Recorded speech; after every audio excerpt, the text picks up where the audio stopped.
Cinema ரகசியம் நேயர்களுக்கு வணக்கம். இந்திய சினிமாவில் முன்னணி பாடகியாக பல ஹிட் பாடல்களை கொடுத்துள்ள பாடகி ஸ்ரேயா கோஷல்.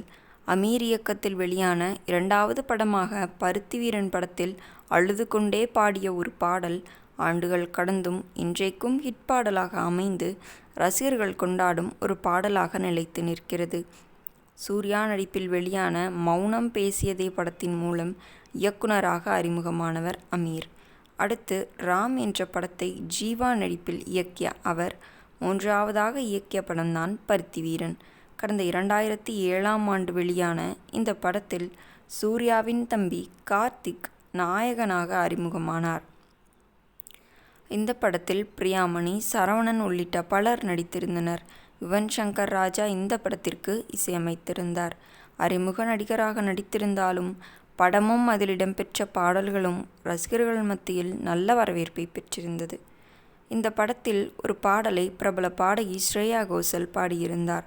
இந்த படம் குறித்து இயக்குனர் அமீர் அளித்த பேட்டி ஒன்றில் படத்தில் உள்ள ஐயையோ ஏன் உசுருக்குள்ள தீய வச்சான் ஐயையோ பாடல் பதிவு செய்த போது ஸ்ரேயா கோஷல் பாடிக்கொண்டிருந்தார். இந்த பாடலை அவர்தான் பாட வேண்டும் என்று 2 வாரமாக காத்திருந்து பதிவு செய்தோம்.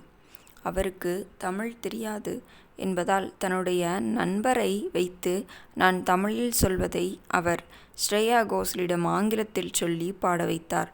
ஆனாலும் அதை பொருட்படுத்தாத ஸ்ரேயா கோஷல் அவர் வழக்கம் போல் பாடுவது போன்றே பாடிக்கொண்டிருந்தார். அப்போது நான் இது சரியாக இல்லை, நான் சொல்வது போல் பாடுங்கள் என்று ஸ்ரேயாவிடம் சொல்ல உடனே வெளியில் இருந்த அவரது அம்மா, என் மகள் பாடி பாடி சோர்ந்து விட்டால் ஒரு பாடலை இவ்வளவு நேரமாக எடுப்பீங்க என்று கேட்டார். படத்தில் இந்த பாடலை 3 ஆண்டுகளாக 9ஆம் வகுப்பு படிக்கும் ஒரே கேரக்டர் பாடுகிறது. அதனால் வார்த்தைகளும் மொழிநடையும் அதற்கு ஏற்றபடி இருக்க வேண்டும் என்று சொன்னேன். மீண்டும் மீண்டும் பாடி ஒரு கட்டத்தில் ஸ்ரேயா கோஷல் கண்ணீர் விட்டு அழுதுவிட்டார். உடனே அங்கிருந்தவர்கள் பதறிவிட்டனர். நான் எனக்கு என்ன வேண்டும் என்று கேட்டேன்.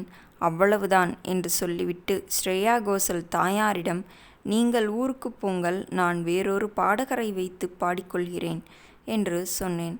இதை கேட்டவுடன் ஸ்ரேயா கோஷல், எனக்கு ஒரு நாள் டைம் கொடுங்கள், நான் மறுநாள் வந்து பாடுகிறேன் என்று சொன்னார். அதன்படி மறுநாள் வந்து நான் எதிர்பார்த்தபடி சரியாக பாடினார். ரெக்கார்டிங் முடிந்தவுடன் இது என் வழக்கமான பாடல் இல்லை, புதிதாக இருக்கிறது என்று சொன்னார். அதையே நானும் சொன்னேன் என்று அமீர் கூறியுள்ளார். நேயர்களே, இந்த வீடியோ பிடித்திருந்தால் வீடியோவிற்கு ஒரு லைக் கொடுத்துவிட்டு நமது சினிமா ரகசியம் சேனலையும் சப்ஸ்கிரைப் செய்து கொள்ளுங்கள். மீண்டும் நாளை சந்திப்போம். நன்றி, வணக்கம்.